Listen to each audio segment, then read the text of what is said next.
I have their cycle time performance of their teams. Okay, and this is the average performance that I have. So manager 1 average cycle time is 25. Manager 2 average cycle time is 24, and manager 3 cycle time is 23. Looking at this example, it seems like that these three managers have no significant difference between their performance. They are kind of at the same level. Okay, wherein so this is probably in minutes. Let's take an example. So which means 1 minute is okay. Okay, it is not such a big difference in the performance. He's taking this. His team is manager 1's team is taking 25 minutes. Manager 2 team is taking 24 minutes, and manager 3 team is taking 23 minutes. Okay, so there is nothing major of significant difference that we have here. Okay, so now, but if I consider the variance here, and we all know the the definition of variance that we covered, how far my value is from the mean. That's how we calculate the variance, which we did in the basic stats. My variance of manager 1 is, let's say the calculation is 25. Here the variance is only 5. Here the variance is 10. What does that say? What does it say? It says the manager 2, has a very less variance, which means their data points are not very far from each other, which means they have a very low spread, which means that they don't have too much variations in the data. It means that they don't have a lot of extreme values here. But here, looking at the average, it sees that while performing average, they are doing well. But in case of manager 1 and manager 3, there are a lot of extreme values. Due to that, there is a huge variance. But in case of manager 2, their average is also good and their variance is also good. So that's what I was referring to. So therefore, when you do a modes median and when you do a test of equal variance, the interpretations are different, because when you do modes median, it tells whether if there any significant difference between their average, their medians. And when you do test of equal variance, they're talking about the significant variance between these 3 or 2 subgroups. Is it clear? Yeah. Is it clear to all of you? Okay. So that is test of equal variance, which we usually cover to check the variance. And now there should be a question that why am I checking the variance? What do I get out of it? I am doing a project on improving the handling time or improving the breakage. Okay. Why do I need to check the variance? Because currently looking at the problem, I see that average. So for example, you have scored marks. Okay. So if I consider your marks, so for example, in subject 1, you have scored 100 out of 100. Subject 2, you have scored 50. Subject 3, you have scored 95. Subject 4, you have scored 80. And so these are the 1, 2, 3. And subject 5, you scored 95.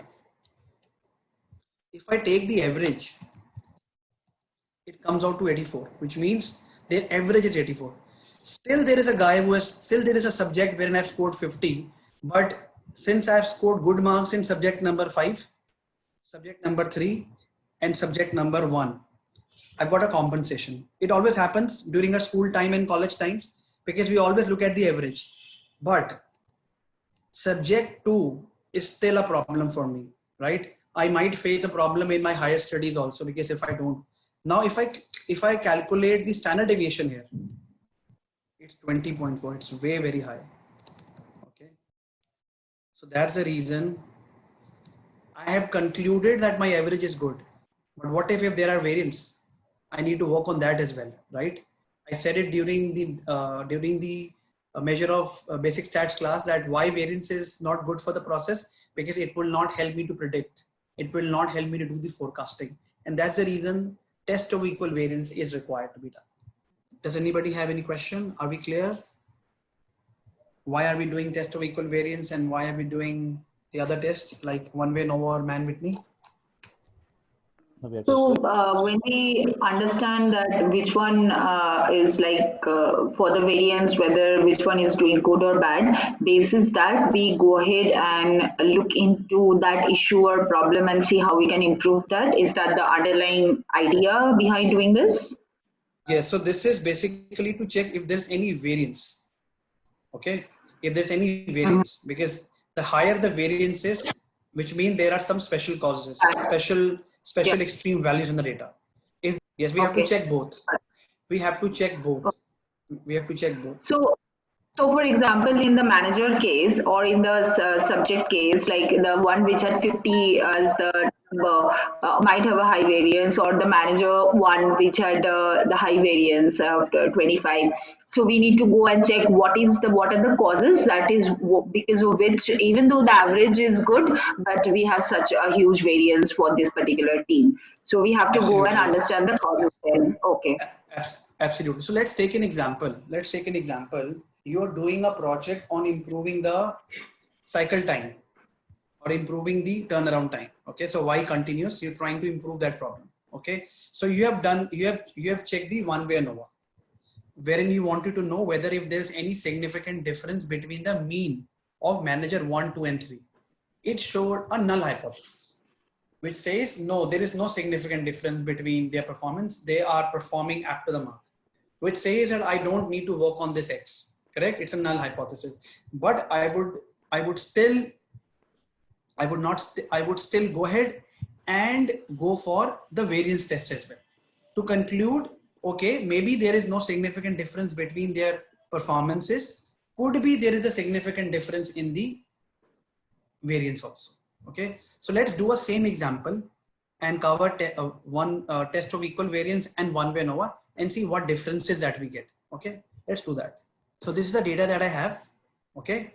So we have a query on one-way ANOVA as well. So one-way ANOVA is to be done when my Y is continuous, same, and I have more than two subgroups to compare. So my X is discrete, wherein I have more than two subgroups to compare, and I want to see if there's any significant difference between the average of these three subgroups or more than two subgroups. Okay.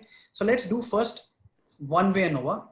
And before that, let's check the normality. Okay. So I go to stats, basic stats, graphical summary. Okay.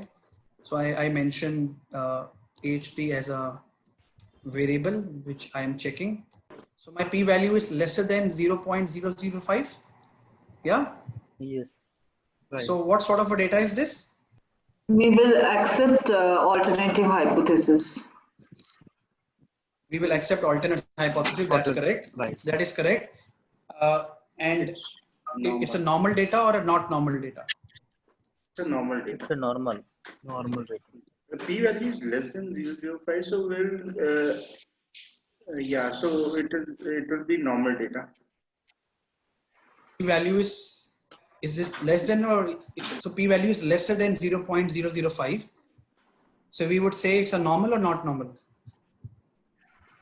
It is not normal. It is not normal. It is not normal because it's a alternate hypothesis, and alternate hypothesis always says that there is a significant difference, and therefore it is not normal data. It has some special causes. If the p-value would have been greater than 0.05, then I will say that my data is normal. Okay, so remember this rule that we talked about. So here in this case, the data is not normal. Okay.